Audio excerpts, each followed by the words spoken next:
జై శ్రీరామ్ అని అంటున్నామంటే దానికి మన అవకాశం ఇచ్చింది మన 500 సంవత్సరాల కళని నెరవేర్చినట్టు మోడీ ప్రభుత్వానికి మనము బేషరతుగా ఎటువంటి మనకి ఇది కాదా మన జీవితానికి మన తాత ముత్తాతలకు కూడా చక్కని భాగ్యం మన కళ్ళారా మన శ్రీరామ మందిరాన్ని చూడగలిగే భాగ్యం కల్పించిన మోడీకి సపోర్ట్ చేయడానికి రీజన్ ఇది ఒక్కటి సరిపోతుంది మనకు.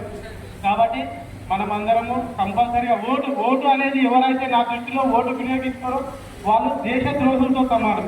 మనం ఓటు వేస్తే పెనాల్టీ పడుతుంది, ఓటు వేయని వాళ్ళకి ఒక రేషన్ కార్డు అవుతుంది, లేకపోతే మున్సిపల్లో ఓటు వేయని వాళ్ళకి ఒక నల్లా కార్డు అవుతుంది, కరెంటు కార్డు అవుతుంది, లేకపోతే ఇంక్రిమెంట్లు రావు.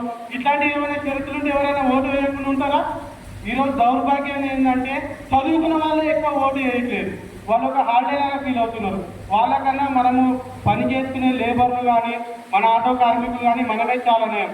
కాబట్టి వాళ్ళకు లేని బుద్ధి మనకు ఉంది కాబట్టి వాళ్ళకైనా సరే మనం మోటివేషన్ చేయాలి. కాబట్టి మనం కంపల్సరీ మన ఇంట్లో ఎవరైనా ఓటు వేయలేదంటే ఈరోజు నా ఇంట్లో నుంచి ఒకరు తప్పు చేశారన్న ఫీలింగ్ తోటి మనం భావించి మనతో పాటు మన కుటుంబంతో పాటు మన కుటుంబ సభ్యులని మన చుట్టాలని ప్రతి ఒక్కరిని మీరు ఓటు వేసారా, ఓటు వేయకపోతే ఎందుకు వేయలేదు, 5 సంవత్సరాలకు ఒకసారి వచ్చే ఓటు నువ్వు వినియోగించుకోలేదంటే నా దృష్టిలో 5 సంవత్సరాలు నువ్వు గవర్నమెంట్కి ద్రోహం చేసినట్టే అని చెప్పి మనం చెప్పాలి.